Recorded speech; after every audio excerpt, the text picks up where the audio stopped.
Hello everyone, welcome to our YouTube preparation channel. दोस्तों मैं रुबेल और मैं आज आप सबके सामने बीएड एडमिशन टेस्ट 2023 का आंसर की लेके आया हूँ। आज हम लोग सेक्शन वाइज डिस्कस करेंगे। पहले सेक्शन में हम लोग टीचिंग एप्टीट्यूड का डिस्कस करेंगे 20 मार्क्स का। सो आप लोग चेक कर लेना, और मेरा फुल वीडियो भी है, पूरा क्विक वीडियो कह सकते हैं 15 मिनट का, वो भी आप लोग देख सकते हैं। और इसमें मैं डिस्कस करूँगा क्वेश्चन हर एक एंगल से, कौन सा राइट आंसर होगा। सो देखिए, number 1 question, Which one of the following quality is needed to become an ideal teacher? So ideal teacher बनने के लिए कौन सा क्वालिटी इंपॉर्टेंट है।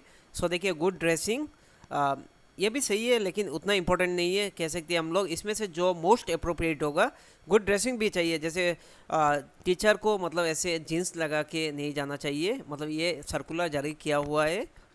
उसके बाद देखो, गुड लैंग्वेज स्किल, ये तो होना चाहिए। Option C, teaching through easy methods. Option D, to be kind to the student. So सब राइट है, पेडागोजी में सब कुछ राइट होता है, लेकिन मोस्ट अप्रोप्रिएट आंसर होगा option C, teaching through easy methods. Question number 2, a student comes late in your class, then you will. अगर कोई स्टूडेंट अगर लेट करके मतलब क्लासरूम में आते हैं, सो क्या करोगे आप लोग। सो देखिए, इन्फॉर्म टू हिज और हर पेरेंट, ये तो मतलब जायज़ नहीं है कि लेट आता है तो मतलब बोल सकते हो आप लोग, इन्फॉर्म कर सकते हो अगर रेगुलर मतलब लेट होते हैं। Option B, punish him, punish तो कर नहीं सकती, ये किसी सिचुएशन में अलाउ नहीं है। Option C, try to know the reason, उसका कारण जानना चाहिए। Option D, ignore the delay, so delay को इग्नोर करना, ये भी करेक्ट नहीं है। सो राइट आंसर होगा option C, try to know the reason. Question number 3, dynamic approach in teaching means, जो डायनामिक अप्रोच होता है टीचिंग में वो क्या है। सो देखिए, option A, teaching should be forceful and effective, ये नहीं होना चाहिए, फोर्सफुल नहीं होना चाहिए। Option B, teacher should be energetic and dynamic, ये होना चाहिए लेकिन मतलब डायनेमिक अप्रोच से इतना मतलब रिलेटेड नहीं है। Option C, the topic of teaching should not be static but dynamic, तो स्टैटिक भी होना चाहिए और डायनेमिक भी होना चाहिए, याद रखना।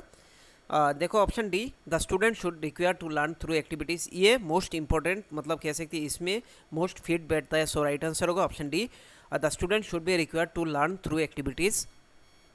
Question number 4, optimum learning takes place, optimum मतलब सबसे ज़्यादा कह सकते हैं हमारा लर्निंग, जो टीचिंग लर्निंग प्रोसेस में लर्निंग होता है। सो देखो, थ्रू रीडिंग, रीडिंग से भी होता है लेकिन उतना नहीं। थ्रू राइटिंग, राइटिंग से भी होता है लेकिन उतना नहीं। Option C, through demonstration. Option D, through observation. So right answer होगा ऑप्शन सी, यानी थ्रू डेमोन्स्ट्रेशन। डेमोन्स्ट्रेशन करके अगर कोई कुछ भी कराए, सो वो लर्निंग सबसे ज़्यादा होता है अच्छे से। सो राइट आंसर होगा option C, through demonstration. Question number 5, teaching strategy that encourages active student participation is, teaching strategy जिससे मतलब एनकरेज किया जाता है स्टूडेंट पार्टिसिपेशन, मतलब ज़्यादा स्टूडेंट पार्टिसिपेट करे। सो देखिए, rote learning. Option B, experimental या experiential learning. Option C, direct instruction. Option D, teacher centred instruction. So इसमें जो राइट आंसर होगा वो है एक्सपीरियंशियल लर्निंग, ये राइट आंसर है। सो इससे स्टूडेंट एनकरेज होते हैं, मोटिवेशन मिलता है। देखिए, रूट लर्निंग ये नहीं होगा, उसके बाद डायरेक्ट इंस्ट्रक्शन तो नहीं होगा। ऑप्शन डी, टीचर सेंटर्ड नहीं है, अभी चाइल्ड सेंटर्ड एजुकेशन है, याद रखना। Question number 6, suppose a student share his और her problem with the teacher. Suppose समझ लो मतलब कोई स्टूडेंट अपना प्रॉब्लम टीचर के साथ शेयर करता है, तो ऐसे टीचर क्या करना चाहिए। सो देखिए, option A, contact the students parent and solve his और हर प्रॉब्लम। सो ये सही नहीं है, डायरेक्टली उनके पेरेंट को मतलब कांटेक्ट करना और प्रॉब्लम सॉल्व करना ये जायज़ नहीं है, कह सकते हैं इससे और भी प्रॉब्लम कॉम्प्लिकेशन हो सकता है, कॉम्प्लिकेट हो सकता है। Option B, suggest him or her to solve the problem himself or her self, अगर खुद कर सकते हैं तो आपको मतलब बोलता नहीं। Option C, suggest him or her to meet the principal to solve the problem, principal के साथ डायरेक्ट मतलब मिलने से फ़ायदा नहीं है। Option D, extend reasonable help, आप उसको मतलब रीजनेबल हेल्प करोगे, मतलब ये नहीं कि उसके गलत चीज़ों में भी हेल्प करो। एंड बूस्ट हिज और हर मोरल, उसका मोरल को और बूस्ट करना।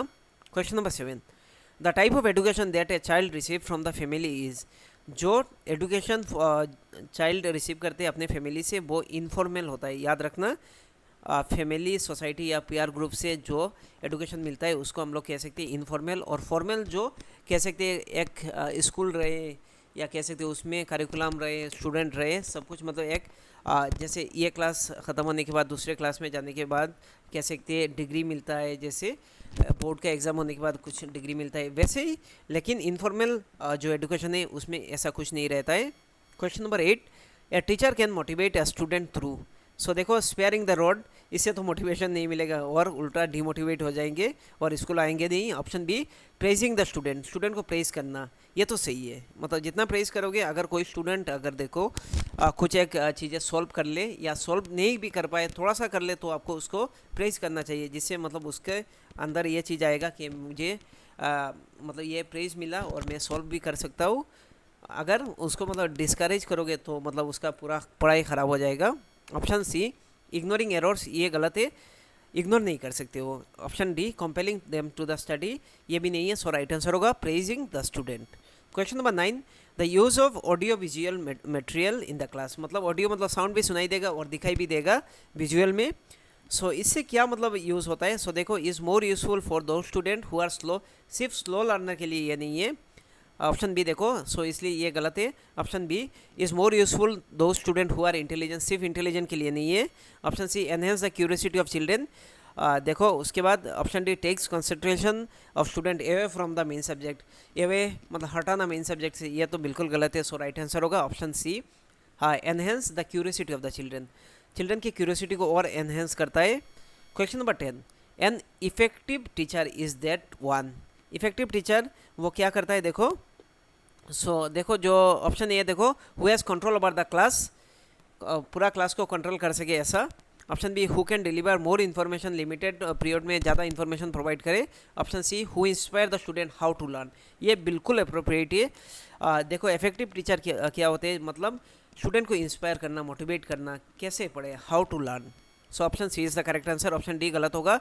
Who carefully check the home assignment, ये तो सही नहीं है। चेक करना चाहिए, लेकिन इससे मतलब कह सकते इफेक्टिव, उतना इफेक्टिव नहीं आएगा जो इंस्पायरेशन में आएगा, याद रखना। Question number 11, teaching aptitude is best describe through. Teaching aptitude best describe कैसे होगा? देखो, the ability to deliver lecture effectively, मतलब इफेक्टिवली अच्छे से मतलब डिलीवर करना लेक्चर्स को। Option B, the knowledge of the subject matter, subject matter के बारे में नॉलेज होना चाहिए। और the capability to design curriculum, तो डिज़ाइन करने का कैपेबिलिटी होना चाहिए, ये टीचर के हाथ में नहीं है। Option D, the potential to understand and communicate with learner, ये सबसे अप्रोप्रिएट आंसर है। सो राइट आंसर होगा पोटेंशियल, मतलब पोटेंशियल होना चाहिए समझने की, and communicate with student, student के साथ या लर्नर के साथ कम्युनिकेशन करना, ये टीचिंग एप्टीट्यूड का बेस्ट डिस्क्राइब या डिस्क्रिप्शन ही कह सकते हैं हम लोग। Question number 12, one that does not belong to the projected aid. Projected add में ओवरहेड प्रोजेक्टर, ये तो है।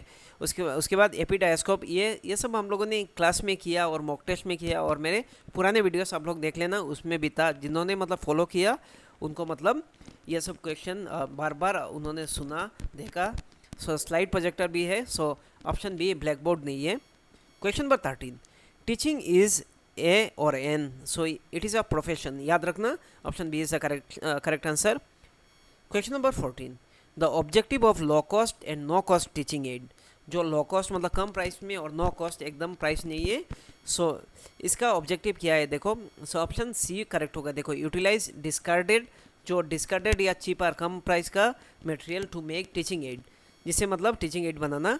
सो it is the objective of low cost and no cost teaching. So अभी जो चाइल्ड सेंट्रिक एजुकेशन है वो प्रमोट करता है low cost and no cost teaching aid, या TLM कह सकते हैं। Question number 15, the most effective teaching method for accommodation या accommodating diverse learning style is. So right answer होगा ऑप्शन देखिए C, demonstration and experiment, demonstrate करना और experiment करना, ये मोस्ट इफेक्टिव टीचिंग मेथड है। और इस बार का क्वेश्चन बहुत ज़्यादा ईजी हुआ, ध्यान रखना। Question number 16, NCTE is concern with. So जैसे कि सबको पता है, option C is the correct answer, teaching या teacher education. Question number 17, a teacher can enhance the process of learning by all method except, मतलब एनहेंस करता है learning process को और मतलब एनरिच करता है, एक्सेप्ट कौन सा नहीं करते। सो देखो, option A, controlling the behaviour of learner, learner के बिहेवियर को कंट्रोल करना। Option B, dealing with learners individually, individually learner के साथ डीलिंग करना। Option C, applying learners theory in the class. Option D, teaching the student by disregarding their maturity level, disregard नहीं कर सकते there maturity level को। सो बाकी ऊपर के सब राइट है, याद रखना। Question number 18, the best way to inculcate morals and values among the student is through. So कैसे आप लोग मतलब मॉरल और वैल्यूज एमंग स्टूडेंट इसमें इनकलकेट करेंगे, उनको देंगे। सो देखो, प्रैक्टिसिंग मॉरल्स एंड वैल्यूज़, अगर खुद मॉरल्स और वैल्यूज़ का प्रैक्टिस करेंगे तो स्टूडेंट देख के सीखेंगे, इमिटेट करेंगे। सो राइट आंसर होगा option C, practising morals and values, याद रखना। क्वेश्चन नंबर 19, ब्लेंडेड, ब्लेंडेड मतलब मेल। सो लर्निंग स्टैंड फॉर, इसका राइट आंसर क्या होगा? देखो इसमें बोला गया जो option C, a mix of online and offline learning activities, इसको ब्लेंडेड लर्निंग कहते हैं। क्वेश्चन नंबर 20, ये सब क्वेश्चन, ये तो क्वेश्चन हम लोगों ने कितने बार डिस्कस किया। MOOC stand for, so right answer होगा मैसिव ओपन ऑनलाइन कोर्स, यानी option B is the correct answer. So आज के लिए इतना ही, थैंक यू सो मच। इस वीडियो को ज़्यादा से ज़्यादा शेयर करो, थैंक यू।